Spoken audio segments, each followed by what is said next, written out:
I'd never met anybody who ever told me about anything personally knowing God or anything supernatural other than historically what I knew from stories from the Bible.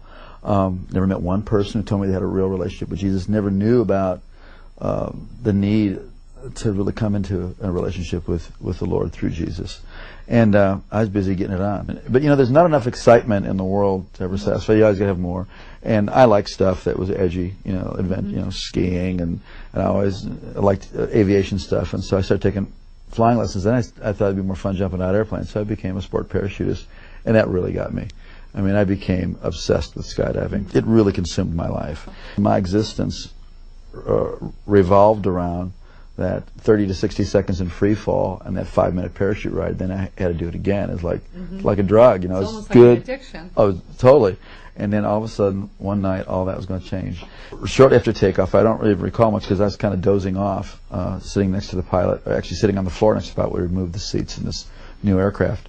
And I was awakened by a sound unfamiliar to me. It was the sound of the motor going completely silent. Uh-oh. And the pilot turned to me and he slapped me. He says, "That's it, we're going down." So we just pitched forward and we plummeted straight down at over 100 miles an hour. And what was seen out of the cockpit, and this was told to me, I don't recall this, but we were going straight to the ground and we're headed right towards a gigantic oak tree. We did hit that tree going, like I said, over 100 miles an hour, and my face stopped my body going 100 miles an hour. So then the airplane cartwheeled on its wings and slammed into the ground. If you see pictures of the aircraft, it doesn't look like anybody could survive this. So there was obviously injury and confusion, and the two students got pushed out the doorway and by one of my friends who was a very experienced jumper. And the fourth man out saw me moving, and the pilot assumed we were leaving too. And just as he was going out, the plane went up in flames. And as he was running away, he heard screaming and realized I was trapped inside along with the pilot. And this brave man who was my friend and went back in the plane and saw me trying to escape where the wing had been torn loose from the airplane. But I was stuck, and but something on my equipment or my clothing was caught, and I was soaked with fuel, and it was on fire from head to toe. Wow. And just like you see in movies, a person whose whole body was engulfed in flames.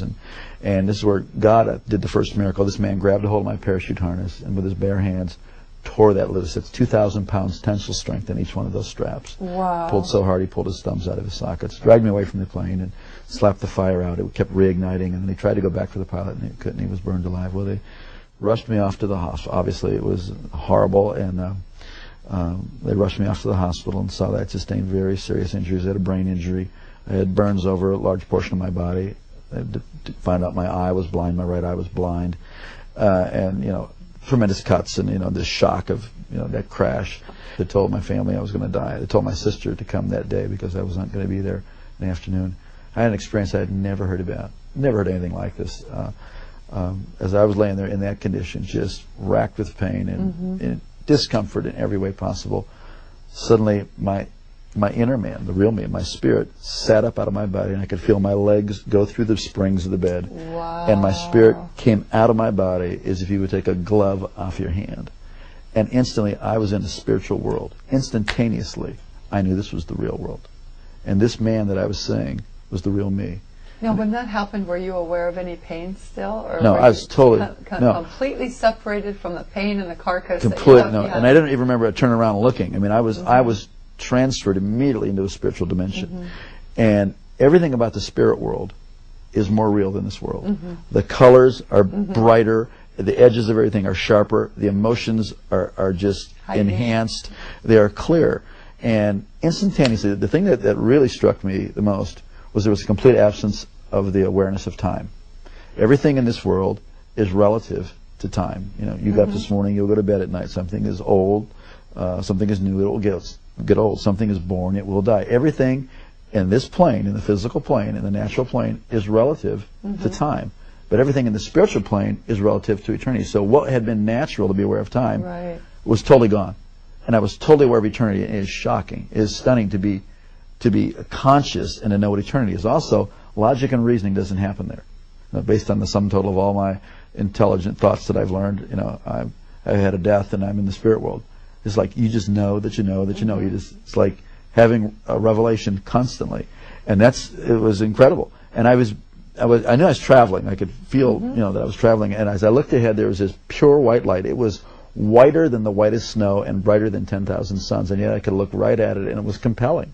And it was like I was being towed. I was being towed like a tractor being, and as I was looking, I could feel this anticipation. Wow. But then simultaneous to that, on my right side, I could feel something, and I looked, and there was this blackness sweeping. Now, this blackness, as I looked at it, instantly I was aware of its complete nature.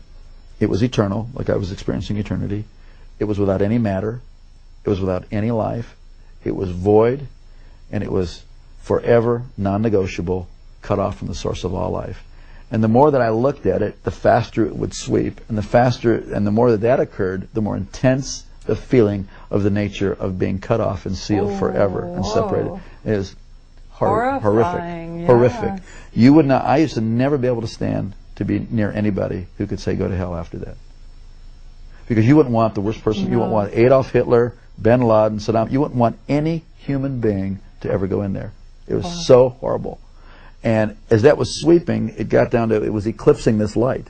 So there was just it was like you're in a room and you close the door, a dark room, and there's a little space between the door and the door jamb. It wasn't a doorway, it was really, this was a real place that I was seeing and that I was feeling. And as it was closing, it was eclipsing, and now I'm standing on the very edge, the precipice of eternal separation. And I scream out of my spirit, I'm sorry, I want to live. Give me another chance. And just before that was to close, I was standing in the presence of Almighty God. Whoa. And instantly I knew I would never die for eternity. And that's mercy. It's unbelievable. Wow. And instantly I knew that this being who was off on this side of me, who I didn't see, but I was standing in this river of golden radiation. It looked like a moving river of golden light. And this river went that way, it went that way, it was underneath me, it was going right through me. And this river was alive. I don't know how to describe it, except that this it's called the River of Life. This river was alive, and it's going right through me, and I'm more alive than anybody can imagine. I mean, this is the height of the experience of life, filled up with life, and somehow I knew this being was going to take care of me for eternity. I didn't see the New Jerusalem, I didn't see any angels in heaven, I didn't see any people who had gone before me. This was the max. So I was so filled with just the love and all of God's majesty, all of His authority, all of His love, everything was just flowing through me. I was like vibrating like a tuning fork, the very essence of God's nature. But when God spoke to me, and not in a language like you and I are talking now, but the knowledge of His purpose, the word of His purpose, came in through that same light. And I was taken back to the same way I was like being reeled in like a kite, and I went down through space and time, this dimension.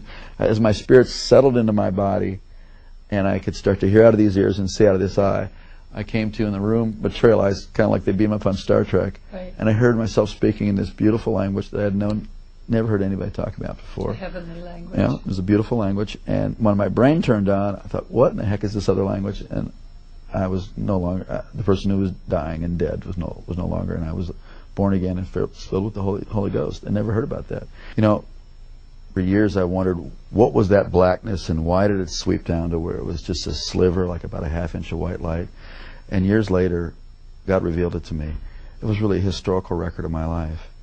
That for all the years that I had lived, I was in darkness. And God gave me a space to cry out to Him. And in that space, it changed my future, my destiny, my whole purpose. God loved me the whole time. God was with me.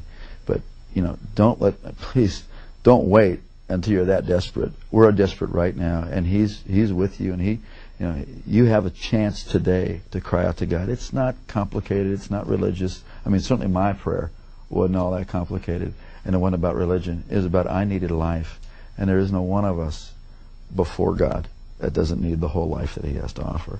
It's usually fear that keeps us from doing that, or like we're afraid, well, I'm not good enough. That's the whole deal. We need God.